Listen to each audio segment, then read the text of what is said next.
On today's Solo Sunday news, Hikuleo cost Jacob Fatu at Night of Champions, and his new name has been revealed.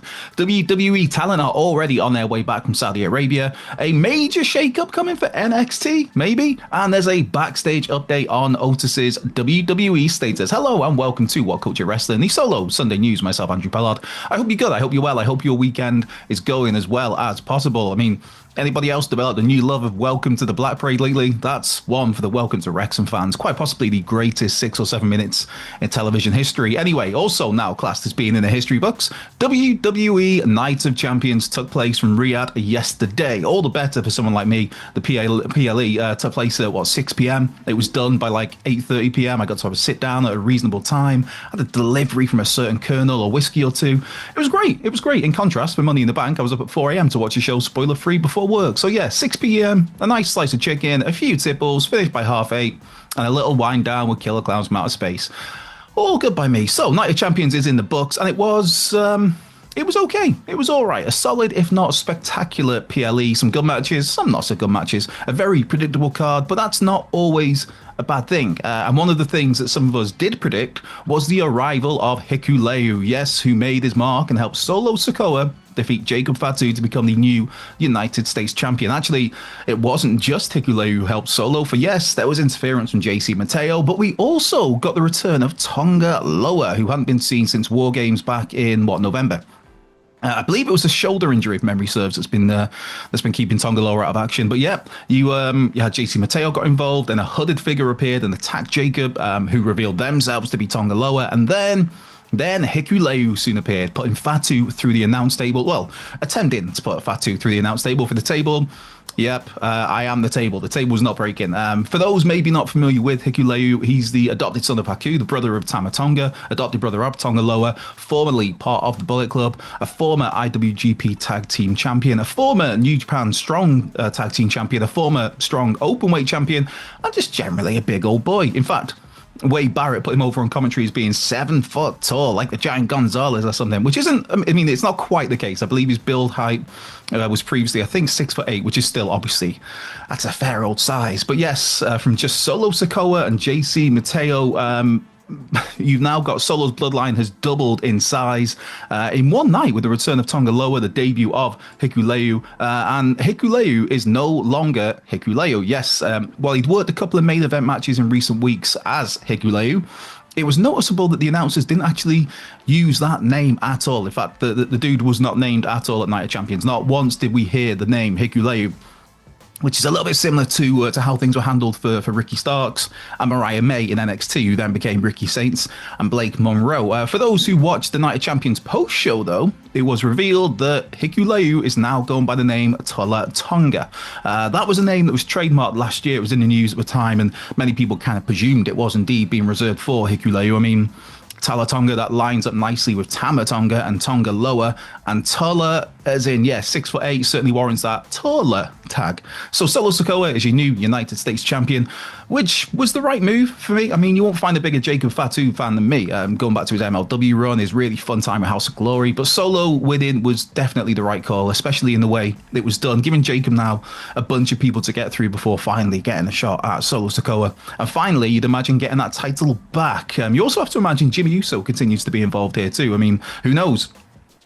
Maybe, just maybe, Roman Reigns, when he does return, he doesn't go after Seth Rollins on Raw, and instead there's more bloodline shenanigans on SmackDown. Roman, Jacob, and the Usos coming together, potentially War Games down the line. I'm not saying I necessarily want to see that, but you can't totally rule it out. Anyway, one thing you can rule out is those pesky online security threats and those restrictions of what you can stream. You see, this video is brought to you by the fine folks over at NordVPN, the industry-leading VPN service that protects you thanks to its various encryption systems, meaning you can stream safely when out in public. NordVPN also allows you to remove the shackles from those region-locked shows and movies, allowing you to watch whatever you want, whenever you want, wherever you want. And wouldn't you know it, but we've got a fantastic deal with up to 76% off NordVPN, an extra 4 months completely free, and an Amazon gift card worth up to £50. All you have to do is check out the link in the description to this video or this audio podcast. So What are you waiting for? Anyway, back to WWE and back to Night of Champions adjacent content. And per PW Insider, WWE talent is already on their way back from Saudi Arabia, as you would expect. It's a fair old flight. I mean, this report notes that WWE flew out of Saudi Arabia immediately after Night of Champions, starting the 17-hour flight to Pittsburgh, Pennsylvania, which is the site of tomorrow's Raw and SmackDown for that matter. Meaning they're in transit as I'm recording this. They're in the sky somewhere. Now, a 17-hour flight sounds absolutely grim to me, but then I'm one of those people who just hates flying regardless, even if it's, a couple of hours to say Barcelona. But then that also ties back to my irrational fear of flying due to sharks, which is a whole other story for a whole other day. But yes, the WWE crew is expected to land in Pittsburgh late Sunday morning local time, which should hopefully give them a little bit of a smidge of downtime between today and Raw. And that's a Raw that, as announced last night, we'll see Rusev and Sheamus go one-on-one, which could be a lot of fun. I'm looking forward to that, man. I think it's just the first of many snug, hard-hitting bouts between these two rascals. There's also the New Day defending their tag titles against Finn Balor and JD McDonough. And remember, this is a Raw with a special earlier start time. I think it's 2 hours earlier, which in the UK means 11 p.m. I think for Eastern time is like 6 p.m. But that's been done so that WWE can take SmackDown immediately after Raw, meaning that the SmackDown crew don't have to work this Friday, which is the 4th of July. So from Raw to SmackDown, now over to NXT. And could there be a major shakeup in the works for WWE's developmental brand? Maybe. Now, in the Wrestling Observer report, there's been talks of having an NXT residency at the UFC Apex in Las Vegas, which reminds me I need to check out UFC from last night when I get done with this. Anyway, NXT, they previously used the Apex for Battleground last year, and there's been talks of holding major NXT events there on a more regular basis. Basically, this does a couple of things. Most importantly, for TKO, it minimizes the cost of running those NXT specials.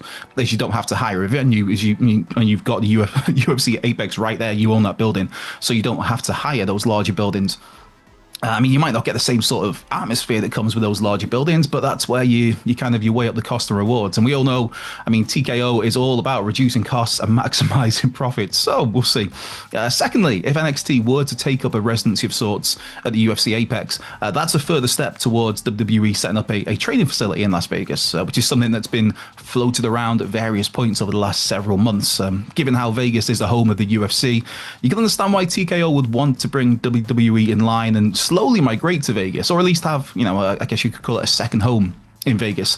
WWE, it's not long since they signed that massive lease deal on those new offices in Stamford, so it's not like they'll be leaving there anytime soon, but the second home in Vegas, that does make a lot of sense for a variety of reasons. Right, rounding things off today, there's a bit of an update on Otis. I love me a bit of Otis. Who does not, man? He likes to eat. He likes to slap people around. It's good. I'm not saying that's what I do in my spare time, because that sounds really bad. I do like to eat, obviously. But Otis, he's not been seen since being taken out by Rusev back in early May. I think that was the Raw after my birthday, actually. The 5th of May. Birthday's the 4th of May. Star Wars Day. Anyway, so that's getting on for approaching 2 months now that Otis has been gone from TV. And on this, Fightful Select reports that Otis is out of action due to an injury. In fact, this report notes how Otis has undergone, let me get this right, arthroscopic elbow surgery to diagnose and treat this issue. At the moment, he's not expected to be on the shelf for an extended period of time, though the timeline for the recovery obviously depends on how things progress from here. Hopefully it's a smooth path for him. Speaking of injuries and surgeries as well, a quick one I'll throw in here. Liv Morgan has now undergone shoulder surgery as well for that freak injury she suffered against Kairi Sane on Raw earlier this month, a couple of weeks ago. Now, this comes from Kevin Wilk, a physical therapist at Champion Sports Medicine, who took to Instagram over the weekend to post a picture with Liv, whose arm is in a sling, with it revealed that Wilk will be helping Liv with her rehab after recent surgery with Andrew Sports Medicine out of Birmingham, Alabama. That's the place that all the wrestlers use these days. So best of luck to Liv on her recovery, and likewise, best of luck to Otis with those elbow issues as well. And so that brings today's news video to a close. Be sure to check out this other excellent video that is floating around here somewhere by my head, probably. This has been WhatCulture Wrestling. I've been Andrew Pollard. This has been the Solo Sunday News. Be well, stay safe, and I will catch you next weekend.